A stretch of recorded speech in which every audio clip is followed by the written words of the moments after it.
नारायण नारायण। जय श्री हरि, जय श्री राम, हर हर महादेव। आज हम भारतवर्ष की महत्ता के बारे में थोड़ा विचार करेंगे। यह जो जम्बू द्वीप 7 द्वीप में से एक जम्बू द्वीप जो परिलक्षित हो रहा है, इस जम्बू द्वीप को भी 9 खंड में बांटा गया है। उन 9 खंड में से एक यह भारतवर्ष है और यह भारतवर्ष हिमालय से लेकर दक्षिण समुद्र तक इनके बीच की जो भूमि है, यह भारतवर्ष कहलाता है। यह भारतवर्ष अन्य देशों की अपेक्षा बहुत ही महत्वपूर्ण स्थान रखता है। किसी अन्य की भांति हम इसकी तुलना औरों से कदापि नहीं कर सकते हैं और ना ही करना चाहिए। यह देश अपने आप में प्राचीन काल से अपने गौरव को, ऐश्वर्य को, ज्ञान विज्ञान को समेटे हुए है। इस पर बड़े बड़े ऋषियों राजर्षियों ने शासन किया और इसके महत्व को बढ़ाया है। भागवत पुराण, विष्णु पुराण आदि में इस भारतवर्ष की अद्भुत महिमा गाई गई है। वास्तव में 3 लोक 14 भुवन में से एकमात्र यह पृथ्वी लोक, और इस पृथ्वी लोक में भी जम्बू द्वीप, और उस जम्बू द्वीप में भी भारतवर्ष सबसे श्रेष्ठ माना गया है। क्योंकि चारों युगों का जो प्रवर्तन होता है, सतयुग, त्रेता, द्वापर और कलयुग, ये भारतवर्ष में ही होता है। भारतवर्ष ही एकमात्र ऐसा देश है जो कर्म स्थली के रूप में जाना जाता है। आज जो इंद्र के पद पर, वरुण के पद पर, अग्नि के पद पर, सूर्य के पद पर, चंद्रमा के पद पर, जो आज हमें नक्षत्र मंडल आदि में भी दृष्टिगोचर हो रहा है और जो नहीं भी हो रहा है, इंद्र वरुण आदि, और सबसे बड़े ब्रह्मा जी का पद, वे सब के सब पूर्व कल्प में इस विस्तृत भारतवर्ष में ज्ञान कांड, कर्म कांड, उपासना कांड का आश्रय लेकर के जो कर्म किया, उस कर्म के फलस्वरूप आज वे इन सभी पदों पर विभूषित हैं। इसलिए स्वर्गलोक की अपेक्षा भी यह भारतवर्ष अधिक महत्व रखता है। तो कारण इसका भागवत पुराण के अनुसार मैं थोड़ा सुना रहा हूं। देवता भी भारतवर्ष में उत्पन्न हुए मनुष्यों की इस प्रकार महिमा गाते हैं कि जिन जीवों ने भारतवर्ष में भगवान की सेवा के योग्य मनुष्य जन्म प्राप्त किया है, उन्होंने ऐसा क्या पुण्य किया है, अथवा इन पर स्वयं भगवान श्री हरि ही प्रसन्न हो गए हैं। इस परम सौभाग्य के लिए तो निरंतर हम भी तरसते रहते हैं। ये देवताओं के उद्गार है। वास्तव में हमें बड़े कठोर यज्ञ, तप, व्रत, दान आदि करके जो यह स्वर्ग आदि का अधिकार प्राप्त हुआ है, इसका क्या लाभ? यहाँ तो इंद्रियों की भोगों की अधिकता के कारण स्मृति शक्ति क्षीण हो जाती है, अतः भगवान का कभी स्मरण ही नहीं हो पाता। अर्थात स्वर्गलोक में भोगों की प्रचुरता होती है। जो मनुष्य पुण्य के बल पर दिव्य शरीर प्राप्त करके स्वर्गलोक में हजारों से लाखों वर्षों तक के आयु में भोग भोगते हैं, वास्तव में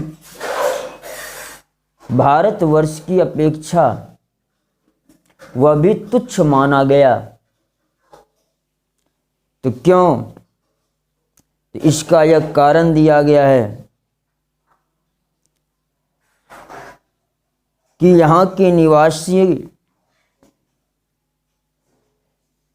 भारत भूमि में थोड़ी आयु वाले होकर जन्म लेना अच्छा है, क्योंकि यहाँ धीर पुरुष एक क्षण में अपने इस मर्त्य शरीर से किए हुए संपूर्ण कर्म भगवान को अर्पित करके उस परम पद को भी प्राप्त कर सकता है, जहाँ से फिर लौटना नहीं पड़ता है।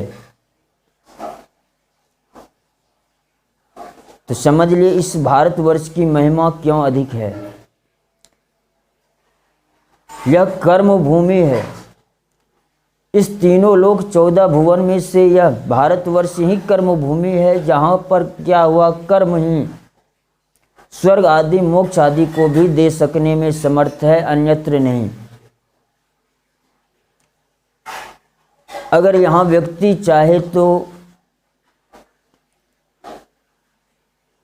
भगवान के प्रति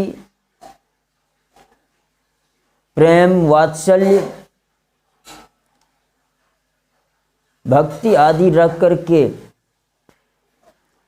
इस थोड़ी सी आयु में भी उस परम पद को प्राप्त कर सकते हैं, जो स्वर्ग आदि के देवताओं के द्वारा भी संभव नहीं है, क्योंकि वह भोग भोगने में ही इतने उन्मत्त हो जाते हैं देवता आदि लोग कि फिर पुण्य के क्षीण होने पर उसे पुनः इस पृथ्वी पर जन्म लेना पड़ता है। अर्थात आवागमन के चक्र से वे छूट नहीं पाते हैं।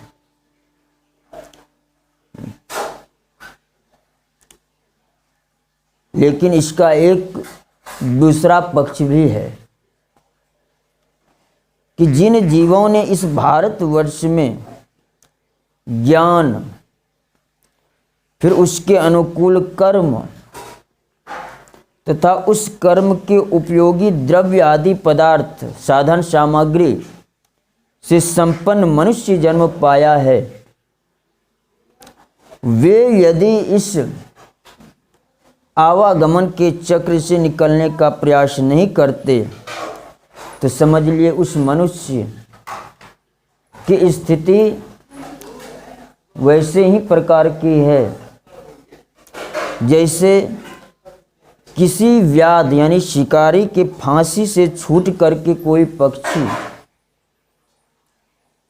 फिर फल के लोभ से उसी वृक्ष पर जाकर के बैठ जाए।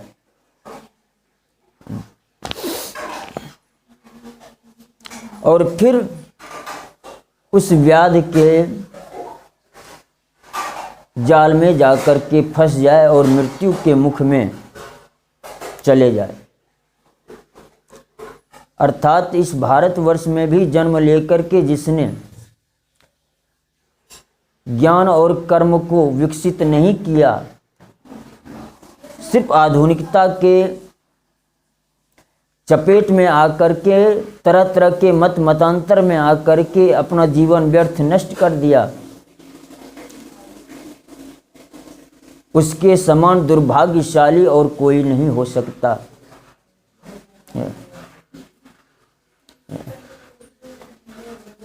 तो जिस भारतवर्ष की महिमा पुराणों ने इतनी गाई है, वास्तव में उस भारत को आज हम क्या बना रहे हैं, विचार करना चाहिए। इस आधुनिक युग के चपेट में आकर के कोई अमेरिका, कोई इंग्लैंड बनाने के लिए सोचते हैं। आधुनिकता, वैज्ञानिकता, विकासवाद के चपेट में आकर के इस कर्म भूमि को भोग स्थली बनाना चाहते हैं। ऐसी बुद्धि ऐसे लोगों की है वास्तव में, जिनको ना तो सृष्टि के निर्माण का, प्रयोजन का ज्ञान है, ना मनुष्य जन्म के प्रयोजन का ज्ञान है। वास्तव में ऐसे ही लोग इस प्रकार के अनर्गल प्रलाप किया करते हैं। आजकल प्रायः ये सब सुने जाते हैं, समय बदल गया, जमाना बदल गया, आजकल आधुनिक युग है, वैज्ञानिक युग है। यानी ये सब व्यर्थ की बातें, सिर्फ शब्दों का एक जाल मात्र है और इसके सिवा ये सब कुछ भी नहीं।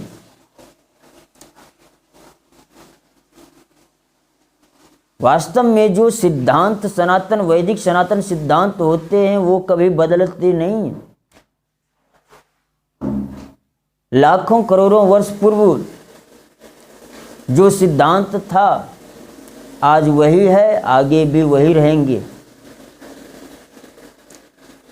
इसलिए सबसे पहले तो हमें प्रयास करना चाहिए कि इस भारतवर्ष को हमें अपने उसी सनातन वैदिक परंपरा के रूप में पुनर्जीवित रखना चाहिए और करने का प्रयास करना चाहिए, न कि आधुनिकता के प्रवाह में बहकर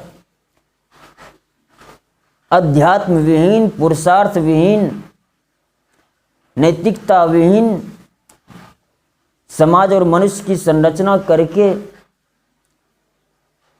अधोगति पर ना ले जाएं।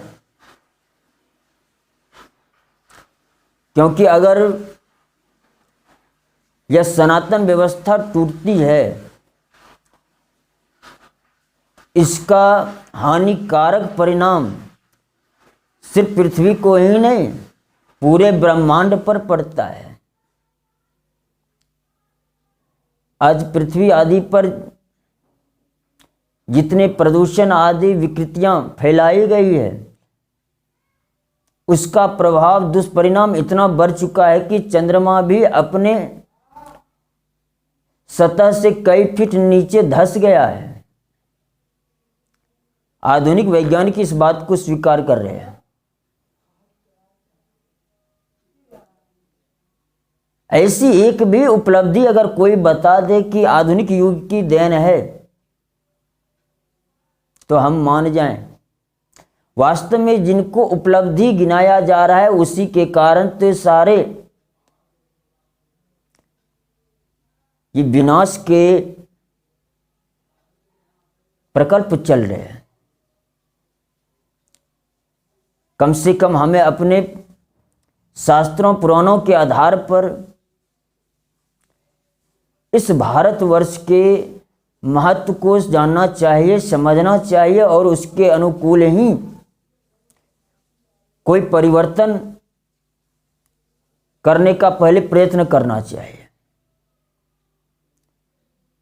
जरा सोचिए, अगर हम आधुनिकता के प्रवाह में सब कुछ बदल दें तो हमारा अपना क्या रह जाएगा। वास्तव में अध्यात्म विहीन, नैतिक विहीन समाज और मनुष्य कभी भी इस भारतवर्ष को उस रूप में देख पाएंगे जैसा कि पूर्व काल में था। फिर उनकी स्थिति क्या होगी। क्या ये श्राद्ध तर्पण की जो व्यवस्था है यह रह पाएगा। जब श्राद्ध तर्पण की व्यवस्था अगर नहीं रह पाएगा, फिर मृत्यु के बाद पितरों की दशा क्या होगी। वास्तव में पितर लोग भी रोते होंगे ऐसे व्यक्तियों के नाम पर जिनके वंश में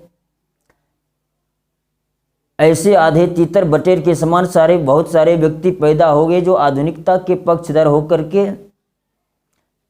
अपने प्राचीन व्यवस्था को तोड़ रहे हैं।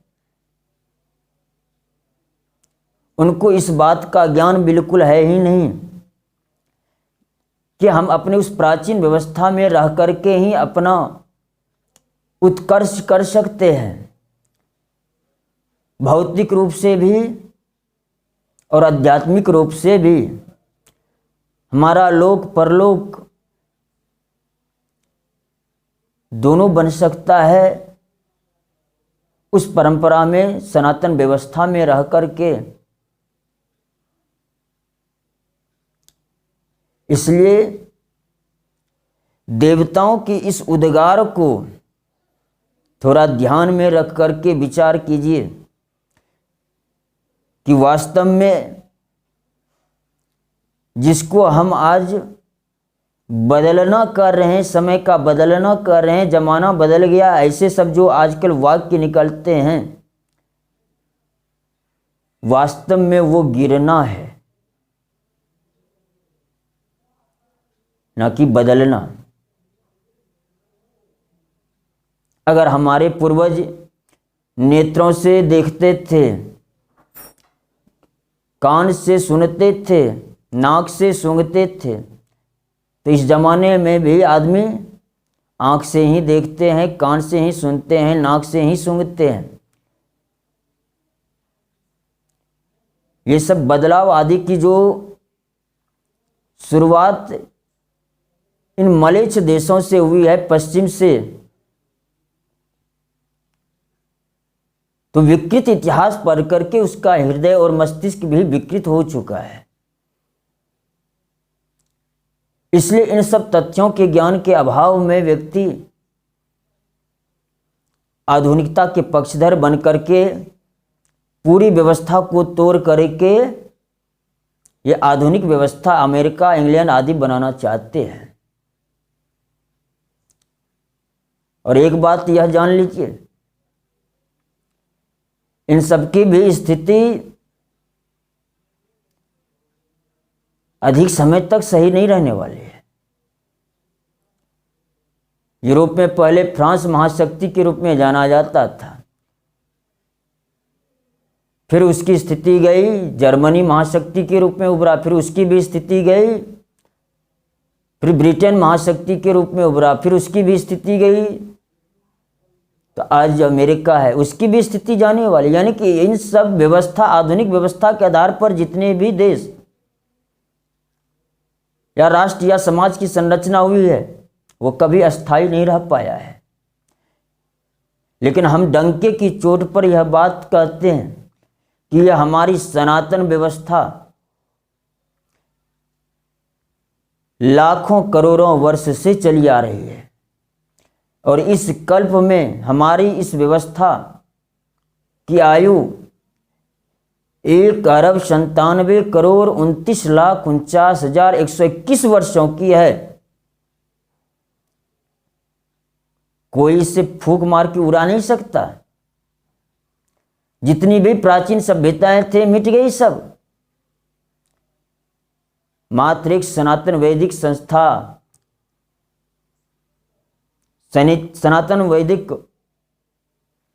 धर्म ही आज एकमात्र शेष बचा है, क्योंकि यह साक्षात भगवान विष्णु की परंपरा से चलते हैं। किसी मनुष्य के द्वारा यह धर्म नहीं चलाया जाता है ताकि कोई आए और इसको बदल दे, उलट दे।